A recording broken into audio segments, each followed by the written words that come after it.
Lift Events and Experiences, known for Canada's #1 cannabis conference and trade shows, is hosting a full slate of events in 2023 and expanding to the U.S. And you're invited. Lift welcomes everyone from legacy participants to multi-state operators to everyday folks who enjoy and respect the plant. Join us in lifting the cannabis community together January 12th through the 14th in Vancouver, then Toronto in June, and San Francisco in August. Visit liftevents.com for details. That's liftevents.com.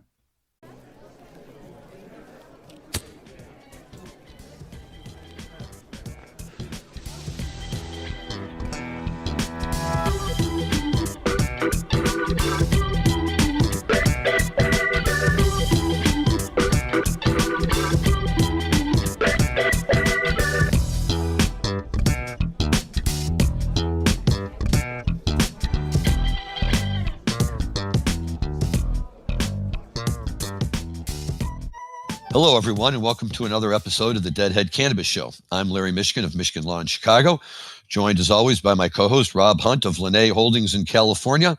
And we have a wonderful guest with us today, Paul Justison, who we're going to get to in 1 minute. Really, this is a great show. Rob, how are you doing? How was your Thanksgiving? Thanksgiving is great. Great to hang out with family. Just got back from Hawaii. Everything is fantastic. Couldn't be more excited. We had a lovely trip and happy to be here. If nothing else, to talk about psychedelics today. As you know, one of my favorite conversations in the world, and nothing I like more than discussing psychedelics with other people that have had the opportunity to use them as liberally as I have. So let's get the show on the road, man. Let's talk psychedelics. Absolutely, yes. I was just going to say I have to shield myself from that bronze tan you're exhibiting. It's very, very impressive for a guy our age to come back looking that good. But whatever the trick is, man, you pulled it off. So absolutely. Hope all of our listeners had a wonderful Thanksgiving. And yes, let's dive right in. The topic today is psychedelics. And Dan, let's get the music rolling, will you, please?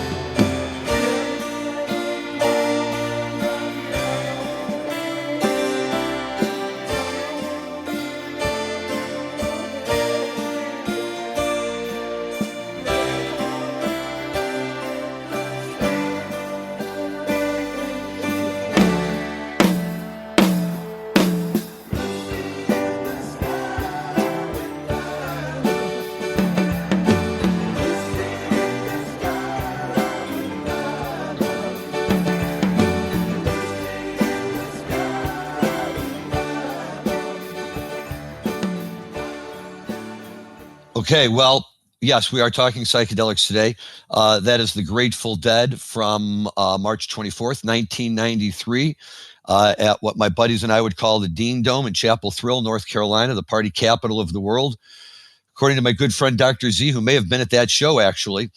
And they break out Lucy in the Sky with Diamonds. When I was at the New Year's shows run in 1984, when they broke out Day Tripper, everybody for years was talking about Lucy in the Sky with Diamonds. The Dead, of course, the Grateful Dead have to play it. How can they not play it? It's the ultimate LSD song, for sure. And then all of a sudden, in 93, boom, the boys break it out. And the next thing you know, they're playing it all over the place.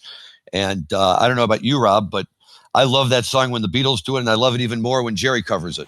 Yeah, I love it when they both, no matter who plays it, I love that song. And I'll tell you, that specific show that you just played was one of my great regrets, as I lived in Chapel Hill at that exact time in 1992. And I left Chapel Hill for spring tour with the Grateful Dead and went and saw every one of the March 92 shows, made my way back out to Utah. And, I think I caught like 17 out of 20 shows in a row. And did not go back the next year. I had a whole crew of friends in Chapel Hill, and they announced those dates. Like, you're definitely coming, right? And I ended up going to Alaska to ski instead, and I missed those shows, and they broke out LSD. So a big miss for me on that one.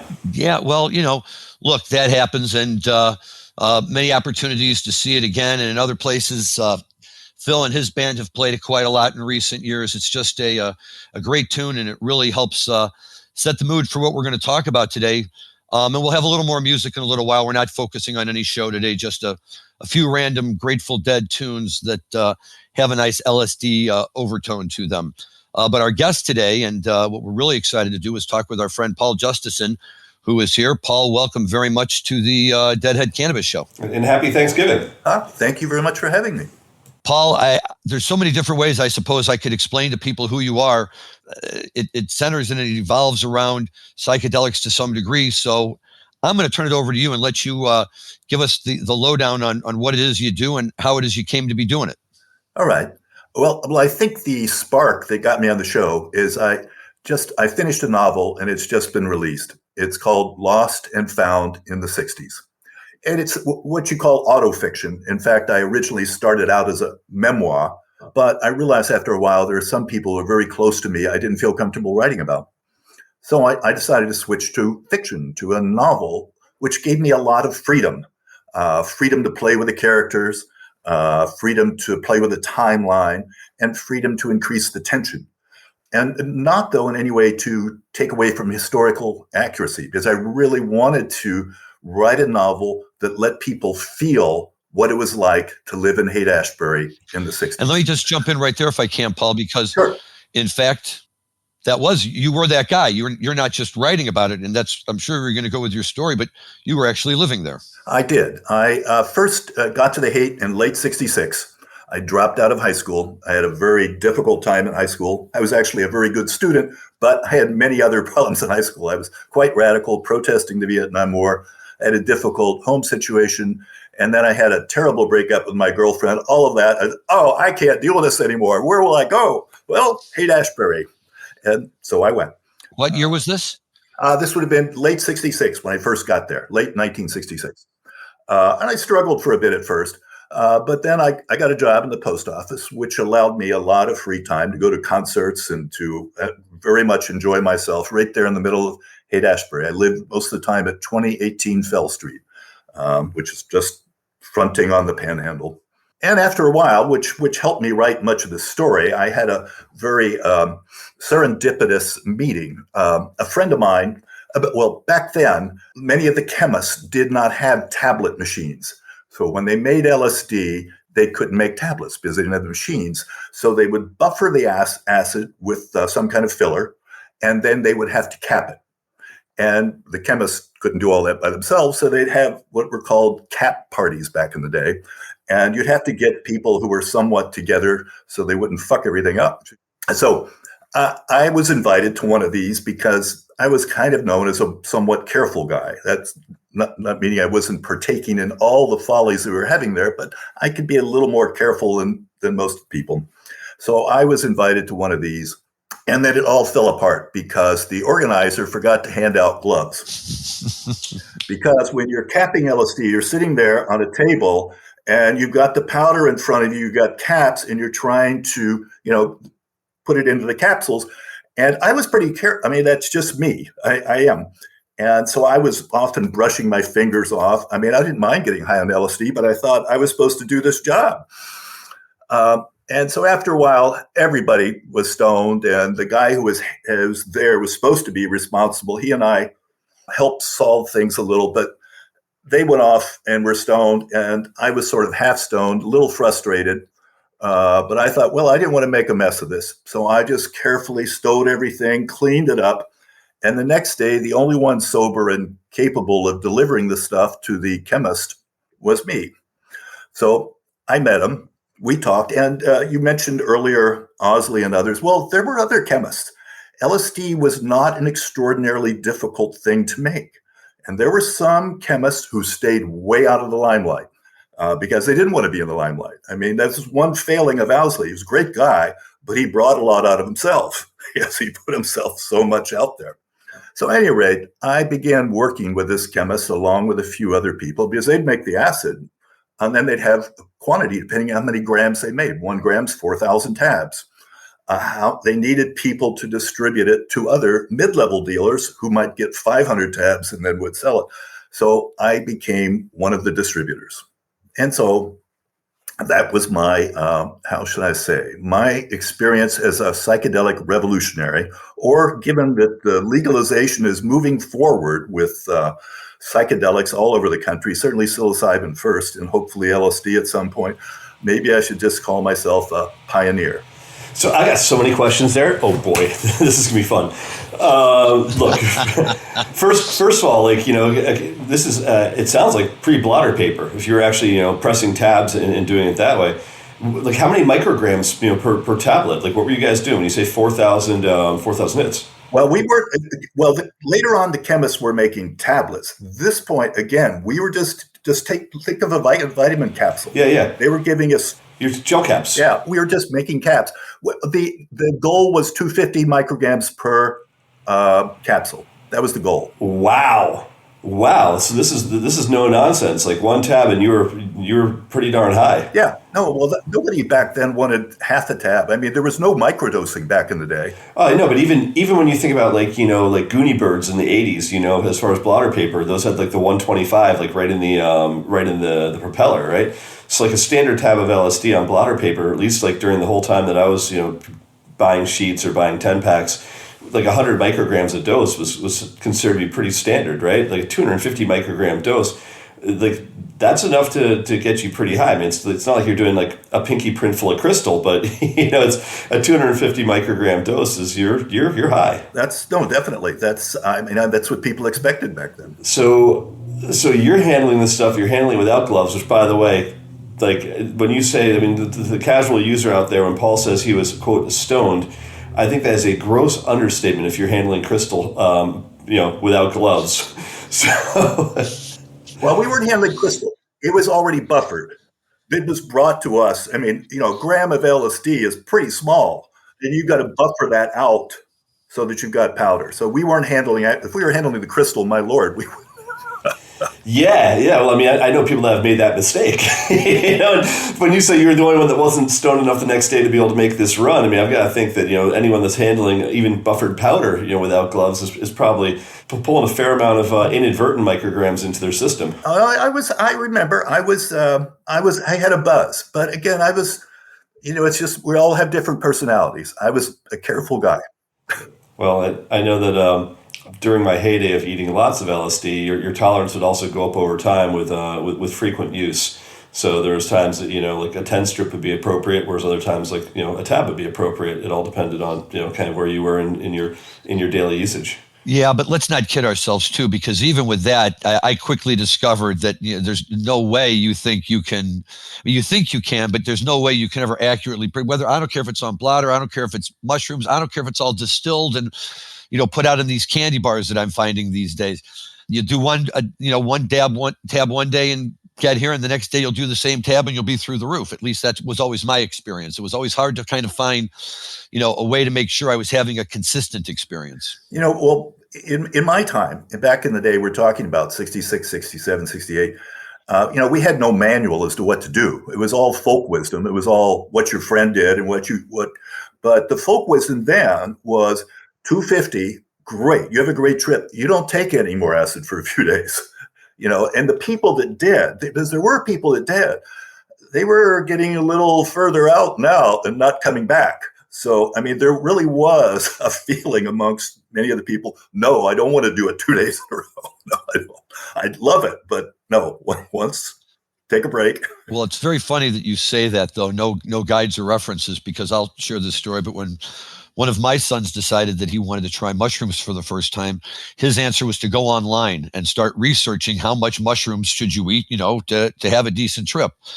So whatever information he got, and he and his buddy thought they were going to sit on the back porch one morning and eat some mushrooms and, get up and walk around. And I came home a few hours later and they were just sitting there. I said, I guess the research didn't really work. And I said, no, I guess it didn't really work, did it? So, again, I just tell people, start low and, whatever. Once you're up there, there's no way to come back down until it's all over. Yes, that's true. And it may take time. So other questions for you, when you were doing this, LSD was still legal. Well, I forget the exact date. Through much of 66, it was still legal. At some point in 67, it was illegal. I forget exactly when. I think it may have been at the turn of the year, 66 to 67. Well, I remember the classic picture of Neil Cassidy on the day that LSD became illegal with just the most bummed out like facial expression of like, ah, shit, the fun's over. It's But it really wasn't for him. It was just beginning. Yeah, well, he hadn't gotten on the bus yet. But the reality was, for quite a while, it was still very difficult for the police to penetrate the scene. The police had been, raiding the Black community for pot, and they've been raiding but the hippies were totally new for them, and getting an undercover cop to act like a counterculture guy was not something that they were really equipped or had figured out how to do. And it wasn't, from my knowledge or experience, that they really were coming down hard in the area in Haight-Ashbury until they began to arrest people by accident and then pressure them. And some of them would, become stool pigeons, whatever you want to call them. And they also later on, in fact, I remember this in late 68, there was a very large bust because the cops found somebody that could somehow make believe he was hippie and send them in. And he kept asking on the street, could he get 5,000 tabs? Could he get 5,000 tabs? And when I heard of it, people I knew heard of it, said, no. No one goes on the street asking for 5,000 tabs. This is not right. Don't touch it. But a lot of greedy people did, and they all got busted. So, the cops would come up with different strategies. But in the early days, they didn't know what to do. They couldn't, they made it illegal, but how did they catch anybody? But this was coming on the heels. Unless you know the history of LSD, people don't realize that, there was no LSD really. Hoffman invented, I guess, in 38, but nothing really happened for years after that. But it wasn't until MK Ultra happened at Stanford where they started doing all the experiments and actually recruiting people to come in for the CIA's program, which is where, Kesey first ate LSD, and it's where Garcia first ate LSD, and there's a handful of people that participated in the Stanford program. That coming out of MK Ultra was really when, the explosion of psychedelics happened in the Bay Area. Is that right? That's my understanding as well. And there are some people that they're around today that were involved in those programs. James Fadiman, who's the founder of the microdose movement, I believe had some connection with those and was there doing LSD experiments, and getting volunteers and recruiting people in the Haight. I don't know that it was connected with the MK Ultra. It may have been some other offshoot, but there were still, in late 66, there were still people able to do experiments with LSD, and they were generating interest in it. At that point, the whole idea of tune in, turn on, and drop out hadn't even been thought up yet in 66. And No, it was 66 when Leary did that. Was it 66? I think it was 66. Okay. Yeah, I believe, pretty sure. Yeah, because the BN was earlier that year, that was his big thing. That when he came on stage. Yeah. But I know turn on, tune in. 65, 66 is when, Ken Kesey was still living in La Honda, and was still, wiring his woods for sound, outside of Palo Alto before he moved up to Oregon. And the original sort of pranksters, pre acid tests in San Francisco, pre-bus, pre-further bus cruising around the country and, sort of turning on the masses. But 65, 66, I look at it, as you said, the world didn't know what to make of LSD at that time. You guys were, when you say you were a pioneer, I don't think that really resonates with the way it should. There was nothing before that was happening like that. And all of a sudden this revolution hit of people getting high and seeing the world in a completely different way where they're never going to see the world the same way again afterwards. To this day, I credit LSD for so many amazing things in my life as far as I would not know otherwise, but for, the experimentation I did with psychedelic drugs as a young guy, that I see everything differently to this day, and I'll never see things the same way again, right? And that, I think there's a revolution of young people that were getting to experience that primarily by guys like you and the chemists you were working with. So, first of all, thank you. Second of all, talk about sort of the experience of being there on the ground floor when a complete change in mentality was taking place in the West Coast. I talk about that more, I think, in retrospect. And there at the time, it was just so exciting. It was what we were doing. I wasn't thinking about it. I was very young. I was, most of the time I was in Haight, the period we're talking about, I was 17 and 18. I mean, I was a little advanced for my age, but I was young. I was a little naive. I had some good skill sets because I was careful. I was organized. Not everybody else was. That's probably why the chemists liked me. I was on time. Not everybody's could do that.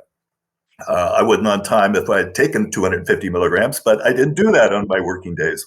So I want to just pick up on another thing you said, though, that it really opened the consciousness for so many people. I don't think the anti-war movement would have grown to the large level that it did without so many of those people involved in that movement having taken LSD and then thinking about war, thinking about napalm being dropped on people.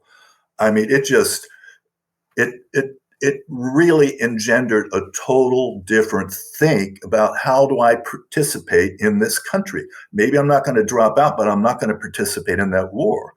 I mean, one of the reasons really the drug war started under Nixon is he felt they were losing so much of the population because of this. And people speaking out against the war were because of LSD.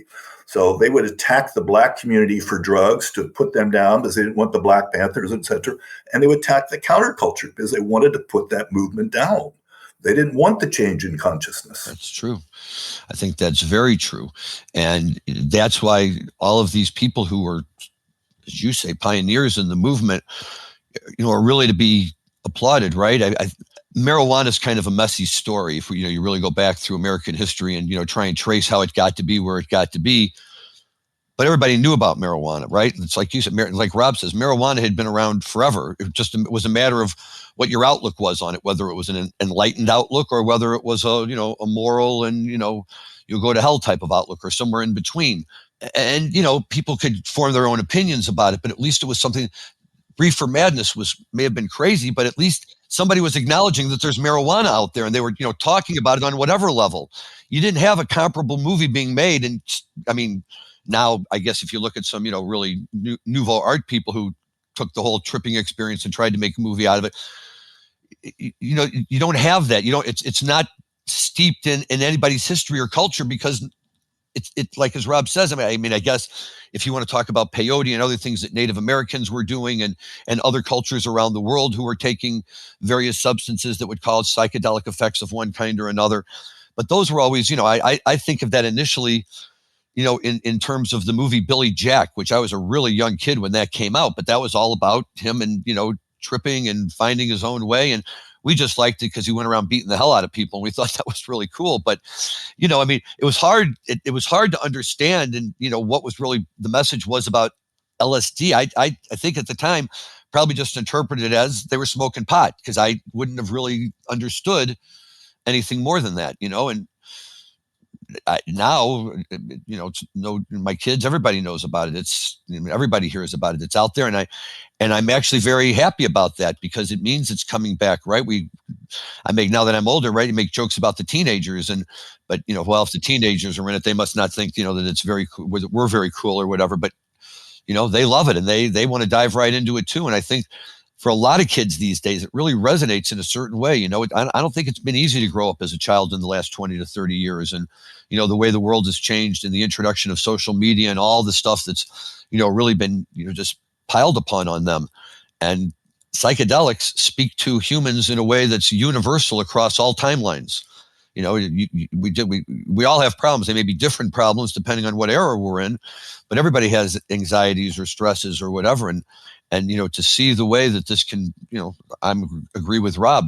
So many of my most important life decisions, I sit and wonder how different they would have been if I had never gone down that road, if I had never experimented and tried. And not the kind of thing I wanted to turn to my kids and say, hey, kids, you go off and do it too. But when they were the appropriate age, and they came back and said that they were experimenting with it, I thought it was kind of cool and would sit down and talk with them to see if their experiences tracked with mine. And, in some ways, no, of course not. But in other ways, yeah, kind of similar, the realizations you make and the things that you think you finally discovered that you never realized before, it's life-changing. I wonder if I can pick up on something you mentioned, the movie Reefer Madness. I don't remember if that's exactly the movie, but when I was in high school, earlier, freshman, sophomore, I remember we all had to watch this movie. It was black and white. And these kids would smoke pot, and the girls would immediately go out and become prostitutes. And the guys would immediately get a gun and go hold up a bank and maybe get shot, something like that. It was, these movies were total propaganda.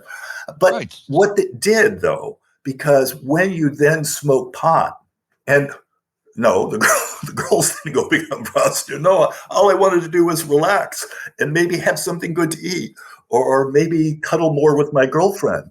There was nothing wrong with it. And so the messaging, who trusted the government? After you'd watched those movies and smoked a few joints, you wouldn't trust anything the government said. And so if they were saying LSD is now illegal, you say, so what? So-and-so's pot. It's fine with me. So I don't know. The government's handling of all of this has been atrocious, and it still is. And it's only local initiatives that really are moving us in a better direction. And I'm very happy for that. Here in Oakland, where I live, our city council made psilocybin. Well, they can't make it legal, but they made it something that the police not supposed to spend any time on. And Colorado just passed a law, and I know Oregon has a law decriminalizing psychedelics. So it's happening at the local level, and there are many more pioneers now that are the pioneers of making it legal. There are, and each generation has to have their group that's willing to take it on to the next level. And it's nice to see that that this kind of thing continues. And look, I'm a big, huge believer in it, and I think that it should always be available. Although I will confess that I have some doubts. I have a hard time imagining a dispensary where you can walk in and buy LSD, or where you can walk in and buy psilocybin and, whatever limited quantities they'll let you buy it in. But basically, let's say 10 hits of LSD or 5 hits of LSD or whatever it is. And then, okay, thanks, I'll go see you later. It's a drug that I think is very good, very important, and very useful for people to try. But I recognize that, some of us who enjoy these kind of things, it's like roller coasters, right? If you like a roller coaster, it doesn't matter how tall it is, you love the roller coaster. If you hate roller coasters, the thought of even getting on a small one can really scare the hell out of you. And I think that when you have something that, that causes a psychedelic effect, we have to be able to account for that. And that's where the concept to me of microdosing comes into play. And, you have experts who are giving people proper dosages for what will work for them in an environment, in a surrounding that will allow them to experience it in a positive way, or at least as much as possible. And I'm all for that. And, yes, I maybe with psychedelics, like parents with alcohol, they say, we can drink it, you can't, you're not smart enough, and I wanted to say that about pot with my kids. And then I realized, that doesn't work. But, maybe psychedelics are important enough, right? Where you have to say, I'm glad that it's out there. And yes, I admit that somebody handed me a dose. I had no idea what dose it was. And, and I tried it and had a great time. But I just wonder, and what your thoughts are, in terms of a society where marijuana is smoked so freely. Can you imagine a society where psychedelics are equally as available and their use is as pervasive? Well, I think we ought to be open to experience and the evidence. Other countries are legalizing in different ways. The Portugal experience is something to look at. I haven't followed it recently, but they basically decriminalized all drugs. My personal feeling is somewhat akin to yours. LSD is a much more powerful drug than psilocybin. There's no question, especially if you're taking 250 micrograms. And I don't see a problem with that it being legal, but you have to get a prescription from someone who's a psychologist or a psychiatrist who's trained. I don't see a problem with that. Psilocybin to me is a much safer drug. I'll give you one of my psilocybin tales. I had to go to my draft physical in 1968. And I was lucky. I had not changed my address with the draft board, which wasn't something that was on my mind. And so I had to report to my physical in spring of 68 in Phoenix, Arizona. And already by that time, if you'd gone to your physical in New York City or Oakland, which Oakland was the place in the Bay Area, wherever you were in the Bay Area, you went to Oakland. you could pull any kind of trick. And by then, you were off to Vietnam. You were drafted. But I was lucky. I got to go to Phoenix, where it's much less sophisticated. And the proportion of freaks in San Francisco, in Arizona, was much less.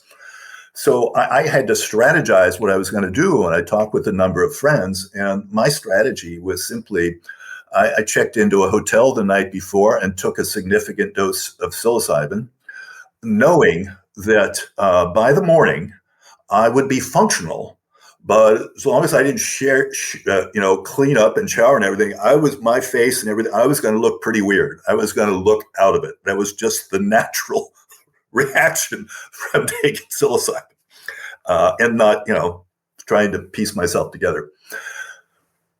Well, I guess I may as well tell the whole story. So I strategized this pretty much. So I went into the draft physical looking like I was still, I didn't wear any underwear purposely. Not that I don't wear underwear, but I knew you were going to have to go through a physical. And so they got very upset when we had to change into underwear and I didn't have any. So then I had to go around the physical wearing my jeans, getting grief from all the other potential draftees most of the time. But thankfully, I am 6'5", and back then I was a little in shape, so I didn't get too much grief. And I just played with them. I had to go to the audiology test, and so I was supposed to respond to things. And instead, I just made up this ditty in my mind, Ho Chi Minh, and whoops. I was getting excited as if I was back there tapping on the thing. I'd hit the button with every min. I played with them do the optometry test. I just kept playing with them. I love that. And finally, I got sent in to see the psychiatrist. And he knew exactly what I was doing.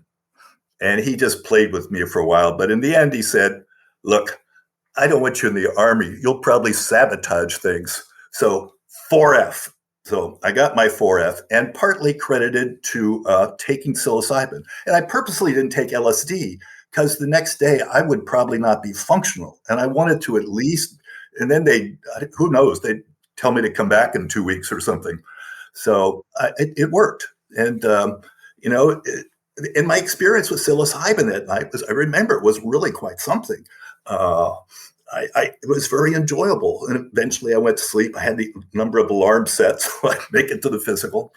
So, you can use psychedelics for different purposes. I love that. Okay. That is, that's not sure that's what I'd necessarily recommend to people, but I certainly, I love it in your circumstance. And that's, what better way to just go to the Army and say, shove it, here I am. And I know it, you know it, we all know it, and too bad. Well, it worked. And to me, it was an immoral war. Whatever I did to get out of it was right. I think most wars are immoral wars. Yeah, so right there. Rare that we find one that you say it's a good moral ground to go kill people. Hey, so shifting gears a little bit, being in the Haight, 1966, height of kind of a revolution in consciousness and changing. It was also a revolution in music. Right, and it wasn't just obviously we're the Deadhead Canvas show, so we're big proponents of the Grateful Dead, but at that time that was the emergence of Big Brother and the Holding Company. It was the emergence of Jefferson Airplane. It was Quicksilver Messenger Service. It was Moby Grape. It was the Sons of Champlin. It was beginning days of Santana was right around the corner. Hendrix was still playing there. Monterey Pop was happening. There was a ton of stuff happening there between what Chet Helms was doing with the Family Dog at the Avalon and pre-early days of Bill Graham. What was it like being in that zone, like where literally the entire world was kind of like tuning into the San Francisco sound? Well, it was really exciting, and it was also, I'd say, like a community. Many of the theaters or auditoriums we go to were pretty small. The main two that we would go to in the early days were the Avalon, which I looked it up a while ago. I think it only held 400 people. And the Fillmore, which was a little further away, held maybe 800, 900. Those pretty, today, you go into stadiums where there's 50,000 people. And back then you'd go to a concert and you may know or have seen around most of the people there. So it really felt like it was not only the sound, but it was people you knew. So it was just, it was quite a community of like-minded people, very peaceful too. It was very different from where I'd been in Arizona, where there was often a threat of violence in social settings. But the Haight-Ashbury, at least at that time, later it changed with people coming in and preying on you.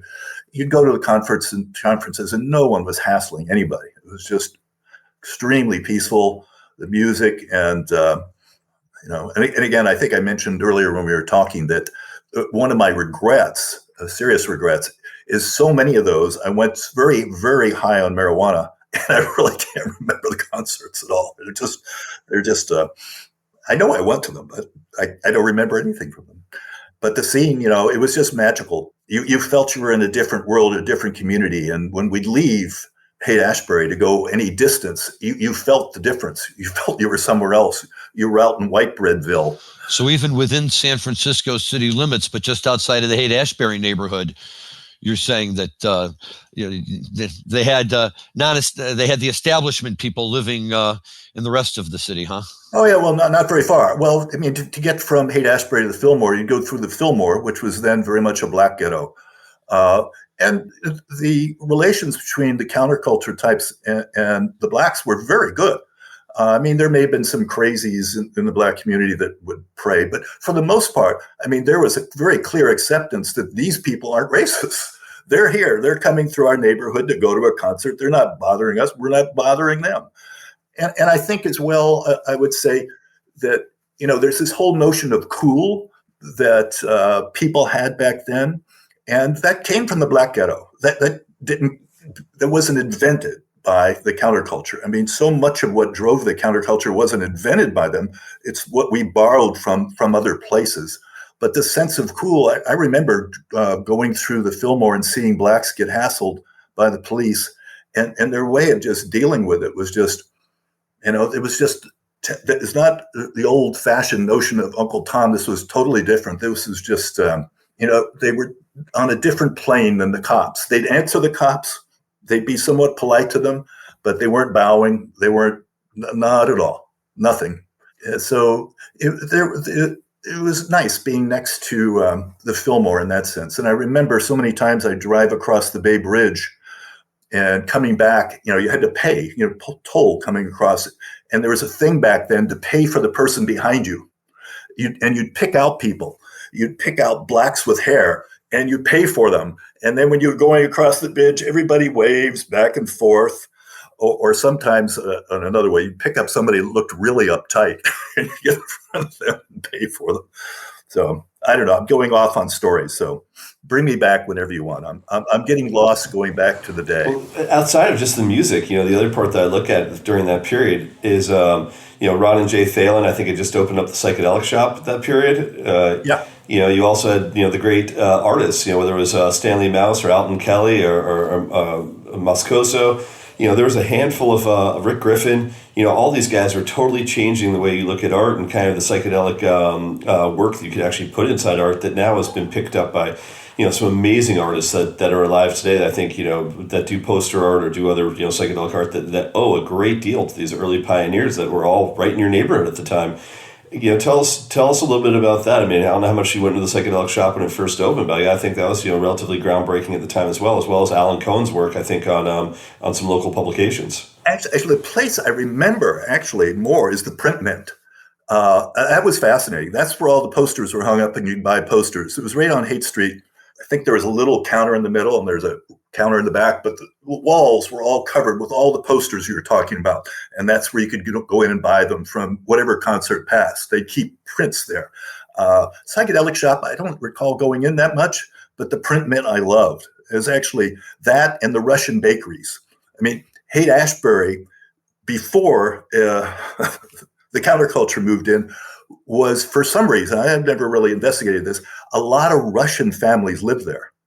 It was like many areas of big cities. There might be in Chicago a Polish area or a Hungarian area. Well, the Russian area was Haight-Ashbury, and they later moved way out into the Richmond. But at the time, there were lots of these Russian bakeries, and so you'd get these pierogies. And having a joint and then going into one of these Russian delis and getting a few pierogies. It was really this incredible taste treat. Your mouth would just explode with this meat and onion and whatever spices they'd put in it. So I don't know. I have these odd memories from back there of just what attracted me. There was also this tiny smoke shop that was right at the corner of Haight and Masonic.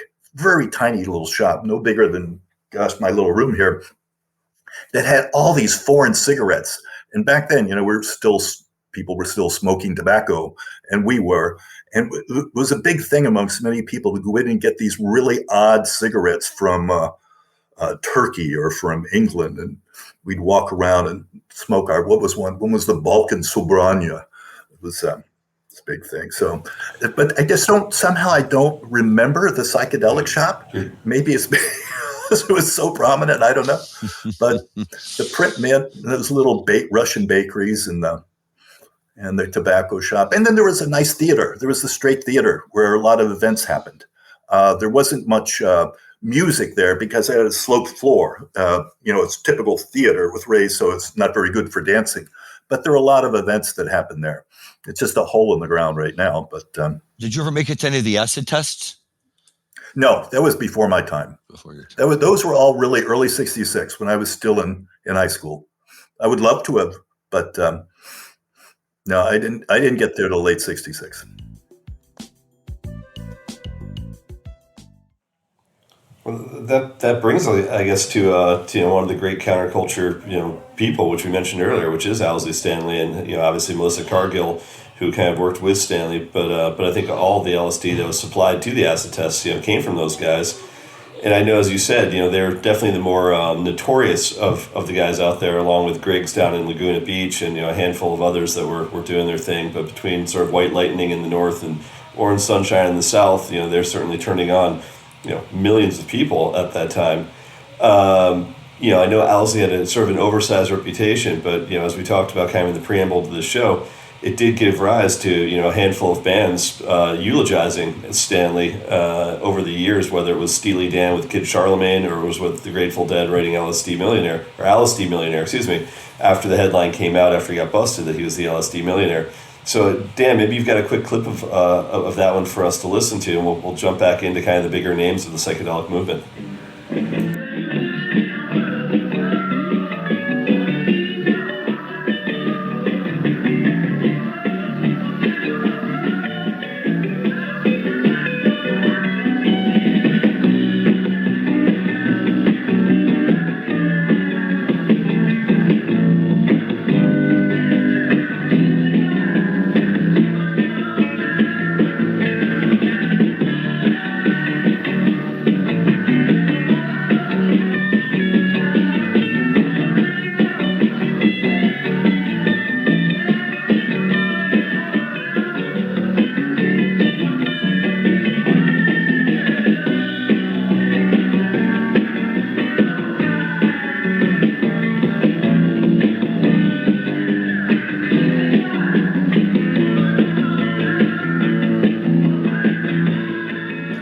Yeah, that song is just too funny. That's just the boys having a little fun at Owsley's expense. LSD Millionaire and becomes LSD Millionaire, and look, he can always say that the Dead wrote a song about him, and that's no small nothing. But I think it just speaks to the fact that the Dead were having such a good time, and they were at that stage of their careers. We've talked about it before when they were living in the Haight. They were, Bobby was throwing water balloons on cops. They were young jokesters. They were out having a good time, and they were fun enough that they could pick up on something like that and quickly turn it around and make it. They only played it twice, both in 1966, and I think this one is a version from the Matrix Theater on December 1st, 66.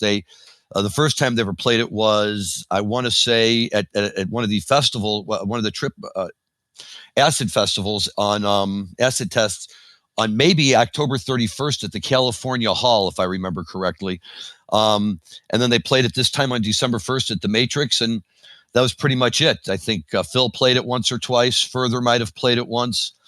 J-Rad, I think, may have picked up on it once. But, it's one of those tunes that's a lot of fun. And it speaks to the moment, certainly. Yeah, I agree. It's definitely a really, really fun time, for the Grateful Dead, and definitely having some fun at the time, their sound man's expense. So super, super cool. But yeah, I mean, I love when people, sort of covertly, like just the way, we started off with Lucy in the Sky with Diamonds. Anyone that was paying attention obviously understood the acronym was LSD. But there was a handful of psychedelic songs out there that were, largely sort of couched in something else so as not to give away the true intent of the song, but very, very cool. Well, you could be talking about Puff the Magic Dragon, right? Except Puff the Magic Dragon, they came out years later and said, no, it had nothing to do with marijuana. And I'm like, oh, man, either you're lying or you're missing out on a great link in here, guys. But I would not be telling people that now. You're blowing a great marketing opportunity. But doesn't, I mean, you tell us, well, this really speaks to the time, right? I mean, nowadays we just take it for granted here in Illinois. All of a sudden you can walk around and if somebody's smoking a joint, you're not supposed to be smoking on the street, but like the psilocybin out West, I mean, marijuana in a lot of places, including here, has been decriminalized to the point where I think for the average police officer, it's just not worth the time and trouble to issue somebody a citation for smoking a joint in public and then have to show up in court and the judge is just going to slap them on the wrist anyway. But people, oh my goodness, I was taking the L today. I was at Wrigley Field today.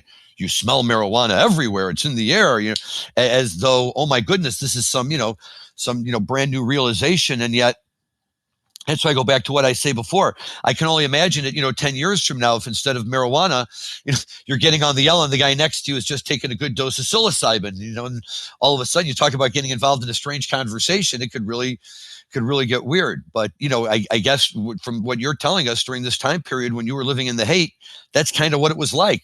People were just very open in their use, and it was not uncommon, to walk down the street and see somebody coming right at you who was having a conversation with somebody. Yeah, now and then. I don't think we saw as many people out alone. I mean, there was a caretaking back then. Often people, part of the folk wisdom, if someone's going to take acid, they would do it with somebody or in a group. And maybe there'd be a group and there wouldn't be a monitor. There wouldn't be somebody staying safe. Or you could have someone. I went to a concert once and a friend of mine wanted to drop before. And actually, this is sort of an interesting story. Two girls and I who lived near and a very close friend of mine were all going to go to a concert. And my friend decided he was going to drop just right before, which pissed off one of the girls because he thought the four of us were going to have thing, 2 and 2, whatever. It's going to be nice concert, smoke some joints, go out and have some fun. But Tony, that was my friend, that's what I called him in the book because I used this scene in the book. He wanted to drop. So he took a full dose of acid. And then we were going to the Fillmore West, which was on Van Ness at Market. It was a larger theater than the original Fillmore and Geary. And I couldn't find any place to park, so I'm driving all around. Finally, I find a place to park. And when we get out, there's a series of low buildings with just glass fronts, about 1 story tall, that run, maybe half the block. And the lights are on inside, and there's just all kinds of pipes and vessels inside. And then you look up and see it's a plastics factory. And my friend, who had dropped just before we got in the car to drive to the concert, which we were going from the Haight to not very far, but it's coming on, and he gets out and he looks at all these pipes, and he can't go anywhere. He's just pipes. And I remember the girls were kind of pissed because they didn't want to stay. I had to give them the tickets. I also had to give them my joints because I didn't want to be babysitting my friend and have the cops harass me for any reason. So I was stuck with my friend in front of this pipe factory for a long time. But, look, we've all been there, after a Dead show, everybody walks out and one guy sees something. Like, okay, come on, man. No, dude, look. No, really, it's okay. No, man, you're missing. It's right there. No, you don't see. And I mean, those are classic moments, right? When you're with your buddies and that kind of thing is going down, as long as you don't have anybody chasing you or anything. But yeah, it invites in a sense of fun and playfulness that I think by the time we all get, into our late high school and early college years, there's a sense that that almost has to be behind you now. Now you're having fun on a much larger level, on an adult level. And I think that, this kind of it allows that playfulness side to come out a little bit and keep things on a much more even keel overall. And, all I can say is that's your experience was drastically different from mine at that age, and for most of the people that I know, and I think that it's absolutely wonderful to have had an opportunity to grow up in that experience and kind of away from the culture that was being spoon fed to the rest of us, where all of this was being acknowledged, but only on a level that suggested, no, you don't want to do it. It's bad. They're all silly. Just that California, leave that alone. Don't, and,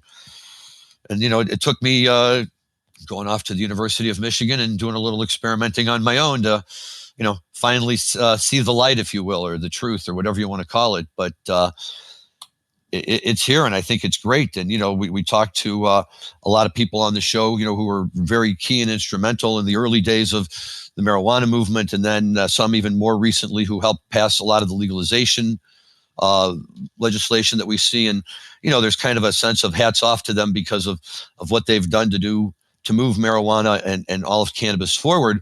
But by the same token, I think it's only fair to acknowledge those of you in the psychedelic era who, helped bring a little bit of normalcy to it, to the point where it wasn't just snuffed out, right? They didn't just come into San Francisco and say, that's it, we're shutting this down. We never should have let this cat out of the bag, and now we're gonna cut it off. People learned the recipe, and at that point, they could make it go forward, and there was enough of a demand that many people could do it. Enough people could do it that it grew into, the culture that it is today. That, I think that people who participate in the psychedelic culture, whether it's just, once in a blue moon gram of mushrooms, or, I like to take my acid on a regular basis, there's people all the way in between. And more power to all of them, because I think that anybody who tries it demonstrates that they're, willing to take a step away from everything that they've been taught and everything that people tell them the world should be. And, that's kind of, a little bit like Aldous Huxley, right? You're really unlocking these doors of perception and taking a step through. And a lot of people in our society, a lot of well-learned people, famous people, educated people won't have anything to do with it, and are generally scared by it. And I often wonder if that speaks more to human nature, that some people can accept the educated world, if you will, but it's much harder for them to have to be able to spend any bit of time focusing inward. And anybody who's taken any type of a psychedelic drug knows that at some point along the way, you will spend some period of time focusing inward, which I think for a lot of the healthcare professionals is the very thing about it that makes it so attractive as a microdosable type of treatment. Yes, absolutely. I am really thrilled with the microdosing movement. I think it's, in fact, I've been microdosing again recently myself. I think it's has great value. It's calming, gives you a little more focus. I enjoy it. I'm surprised. I never thought that would be the case. I mean, back in the day when we were taking mega doses, and then I got out of it. So, well, but I'll tell you, I think that's for people, certainly my age, and I guess I'm a few years younger than you, but not too many. Our experiences the first time we took LSD was, boy, we took LSD and it was really, we were out there, First time we took mushrooms, boy, we were really out there. Maybe over time you learn to gauge a little bit, but eventually we all got to points in life where it just wasn't sustainable. You have kids, you have a job, you have everything. And the opportunities just didn't, at least in my experience, lend themselves as readily as they might. But now we get to a point in life where kids are all grown up, kids are moved out of the house. We're a little bit farther along in our careers. Some of us control our own destiny. Some of us are just very satisfied with where we're at, and are looking for things to do. And it was kind of an amazing experience in the last year and a half. I did a lot of traveling and seeing music with a good group of friends of mine.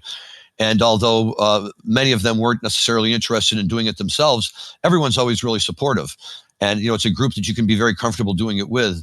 And it just makes all the difference in the world for me. It puts me in a much happier frame of mind. It lets me really enjoy the moment and not get lost in everything else that's going on. And most importantly, if I'm going to see a Dead show or Dead related show or anything like that for a guy my age, it gives me a little bit of energy to be able to stand up and dance for a few minutes. Well, I have great hopes for psilocybin. I mean, it's very, very much, much more accessible drug. The chances, I think there is so much propaganda put out back in the day about the horrors of really bad trips of LSD. I think most of those never happened. I think it was just propaganda put out by the government. In fact, there was a book.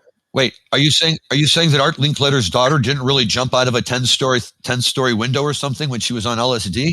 Well, she may have, but the reasons for that may have been something totally different. In fact, there was a review of a book. I should have it on the tip of my tongue about a woman who wrote books about people having bad trips and their lives ruined, and it turned out it was all false. She created it all. There's actually a book exposing her.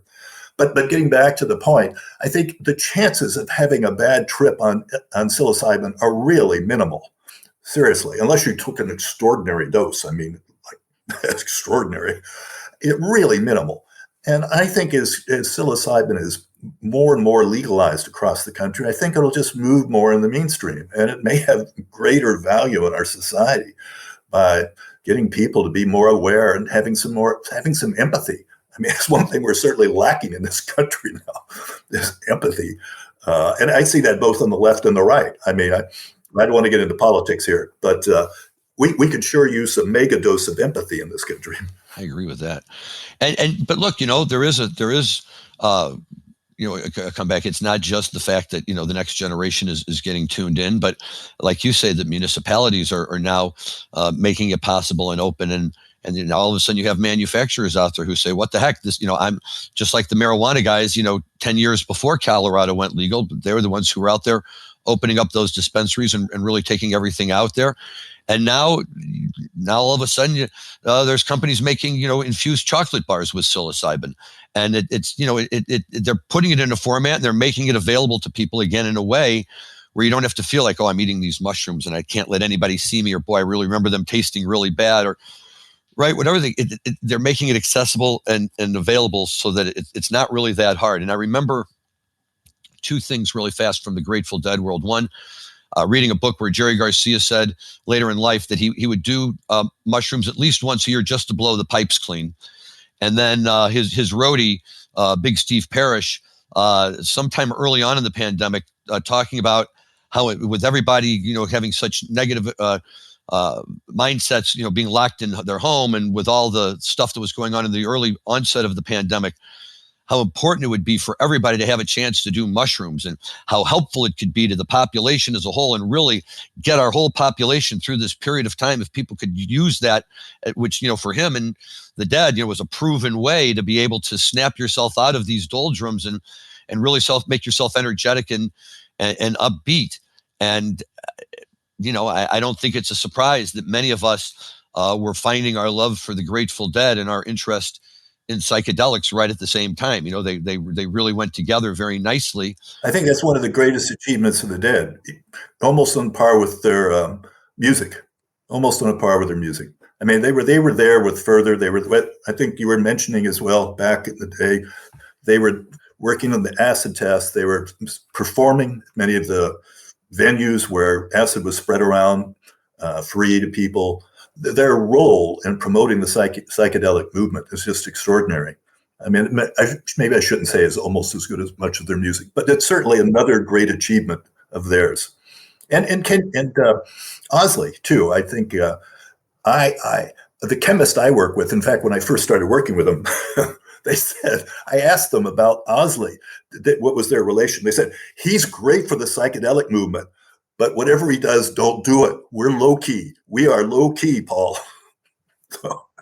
But he was definitely very great for the movement. How else did he get spread so widely? Right. No, that's very true too. Well, let me ask you, in the midst of all of this, did you ever have a chance to meet any of the members of the Grateful Dead? No. Well, I walked by, I remember a couple of times their house. Their house was not too far from mine. I remember seeing them there. But I was never one to, I don't know, how should I say? No, I didn't walk over and say, hi, I'm Paul. But yeah, I saw them around. You didn't bump into them at the local supermarket or something? No, the local supermarket would have been the Safeway at the end of Stanyon. But no, I didn't see them there. I saw Janis Joplin much more often for some reason. I don't know why. I saw her frequently. I saw in your book you made mention of seeing her drive by in a car. Oh, yeah. No, I saw, that was, actually, I remember that scene and I put it in, but I saw her many other times. I don't know why, just around, maybe she was more striking and maybe I'm more attracted to women. I mean, that's maybe part of it as well. So I noticed them more. But I didn't ever think I ever saw Grace Slick. I saw a number of in fact, I think it was Jorma that lived right near me for a while. He had a Citroen. Whichever the members of the airplane had a Citroen lived right near me, and I saw him quite frequently. I think it was Jorma, but I'm not sure. No, the Haight then was, the other thing we never mentioned, the other thing that was really vibrant at Haight back then, the farm workers, one of the first unions that were really trying to help the farm workers was the United Farm Workers, Cesar Chavez. And their main protest was at the Safeway on Haight Street at Stanyon. And so the farm workers were out there every day. So there was this political kind of energy that happened in the Haight. And it was right at that area where the other side of Stanyon was where the diggers would have their free soup kitchen. So, I mean, there was so much going on in the Haight beyond just, you think of psychedelics and free love. We had the farm workers there with all their signs and talking with people, don't buy grapes. And then you go across and they're the diggers serving up hot food. There was a lot going on beyond just music and drugs. Let me ask you, Paul, we're going to run out of time here soon, but I want to just kind of swing back to the book a little bit. Just kind of synthesize, if you can't, what's the story about? What's the message you're given in the book? Well, I don't think there's a big moral message or anything. The biggest message I want to give with the book is here's what it felt like to live in Haight-Ashbury then. And the vehicle for that is a coming of age story. And I certainly model it on my own life. And the main character resembles me a lot, but it's not exact. I didn't do everything the main character did. And there are things I did that he didn't do, but it's modeled on my life. So you can see the arc of somebody struggling, getting some proficiency, learning a lot, and then having a resolution and maturing through the process. And I just happened to place it in one of the more iconic periods in the United States history, the 60s, and the place, Haight-Ashbury, which was the psychedelic center of the universe at the time. So I think it's a very compelling story just for the place. But I think I've read a lot of books about the time, not everyone for sure, so I may be missing one. But most of the books don't have a pace. They don't move along quickly. And it was such a time of energy and people moving and doing things and dancing. People were just sitting around and doing nothing. Well, now and then, I guess you got quite stoned, but there was a lot of energy and movement. And I tried to convey that in the book. And I think I succeeded. Let me ask you this. Where can our listeners go to find it? Do you have a website or somewhere where they can go and find the book? Well, I have a website that's very simple. It's my name, paul-justison.com, which is paul-justison.com. But also, it's published by a real publisher, a small one. So, we don't get a lot of press because it's a small publisher and they don't have a lot of funds. But it's available anywhere books are sold. If you go into your local books, and that's one of the things I wanted. I love bookstores. So you go into your local bookstore. If they don't have it, the terms for it are good, and the bookstore will be glad to order it. So that's what I prefer. Obviously, they're the major e-tailers, and it's there. But I'd like to support local bookstores. So that's what I'd be happy. Walk into a bookstore and ask for it. Excellent. Well, Paul, thank you so much. These stories have been great. For guys like Rob and I who, came of age a few years after you did, but, found the fun along the way. It's really kind of reaffirming and entertaining to hear what came before us and from the guys who had boots on the ground, back at, really ground zero when it was all just taking off. And, it's nice to be able to find people such as yourself who weren't just there, but who were willing to stop and tell the story with us and obviously in more detail in your book. And thank you for your time. It was great to have you with us today. And thank you. And if I can just add, it was a pleasure being with you. You guys also have this depth of knowledge. And a couple of times I thought, wait a minute, did I remember that? So it's fun to talk with people who know about it as well, just as much as you cook a good meal, to have people who appreciate good food eat it. So I really appreciated you having me, and I had a good time here. Well, if nothing else, Paul, we are students of history, and when you take your psychedelics as seriously as we do, I can see that. Always fun to have people on that know the subject matter and have written about the subject matter, to allow nerds like us to ask the questions that we do.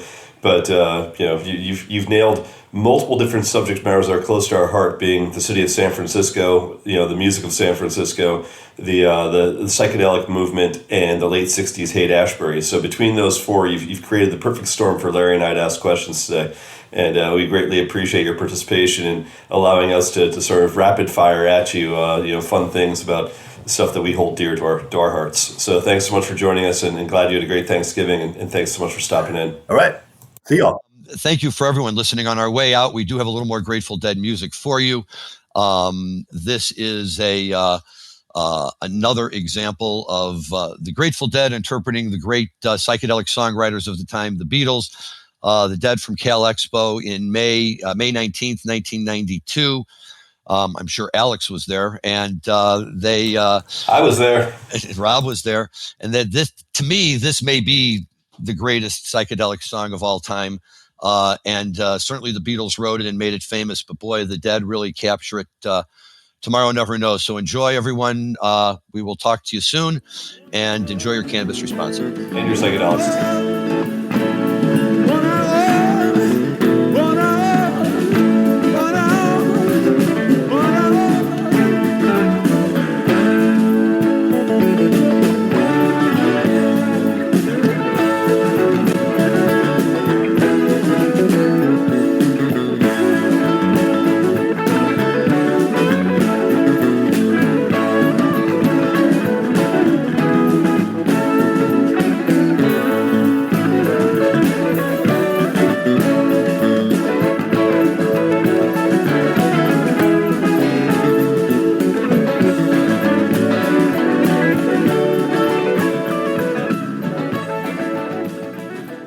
Thanks for listening to today's show.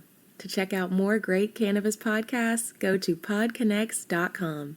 Here's a preview of one of our other shows. Hey friends, I'm Brannon. And I'm Saba. And we are your host of the Cannabis Hangout podcast, an educational platform to connect with the cannabis community and share personal stories while breaking the stigma of marijuana. Join us every Sunday at 7 p.m. to gain valuable insight with different perspectives from industry leaders, growers, and medical marijuana patients. This is a place to learn so much from different angles in the cannabis industry. So tune in while we break it all down.